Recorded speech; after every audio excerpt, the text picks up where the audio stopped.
Perambra saint Antony's ദേവാലയത്തിലെ ഇടവക മധ്യസ്ഥനായ വിശുദ്ധ അന്തോണിസിന്റെ ഊട്ടുതിരുനാൾ ഈ മാസം 15-ന് ആഘോഷിക്കുമെന്ന് ഭാരവാഹികൾ വാർത്താസമ്മേളനത്തിൽ അറിയിച്ചു. ഈ വർഷം 11,000 പേർക്കാണ് ഊട്ടുതിരുനാളിന് നേർച്ചഭക്ഷണം ഒരുക്കുന്നത്. തിരുനാളിന്റെ ഭാഗമായി 14 വരെ നവനാൾ തിരുക്കർമ്മങ്ങൾ നടക്കും. 14-ന് വൈകിട്ട് ഫാദർ ജോസഫ് മാളിയേക്കലിന്റെ കാർമ്മികത്വത്തിൽ വിശുദ്ധ കുർബാനയ്ക്ക് ശേഷം വിശുദ്ധ അന്തോണീസിന്റെ തിരുസ്വരൂപം പുറത്തേക്ക് എഴുന്നള്ളിച്ചു വയ്ക്കും. അന്തോണി നാമധാരികളുടെ സംഗമവും ഉണ്ടാകും. തിരുനാൾ ദിനമായ 15-ന് രാവിലെ ഫാദർ ജോബി കുര്യൻ വട്ടക്കുന്നേലിന്റെ കാർമ്മികത്വത്തിൽ വിശുദ്ധ കുർബാന, ഊട്ടുനേർച്ച, വെഞ്ചിരിപ്പ്.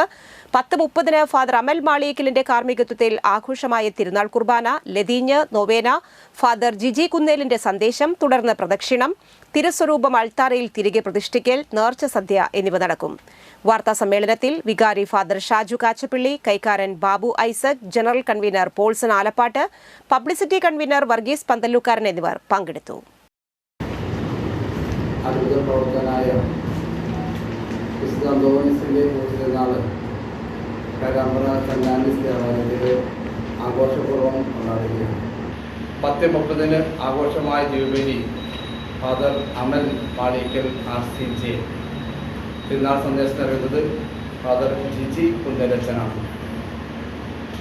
14-ാം തീയതി ശനിയാഴ്ച വൈകിട്ട് അത്ഭുത തിരുസ്വരൂപം കൂട്ടിൽ നിന്ന് ഇറക്കുകയും ആ അത്ഭുത തിരുസ്വരൂപം വണങ്ങുകയും തുടർന്ന് പ്രദക്ഷിണവും, ആഘോഷമായ പ്രദക്ഷിണവും 14-ാം തീയതി ശനിയാഴ്ച നടത്തപ്പെടുന്നുണ്ട്.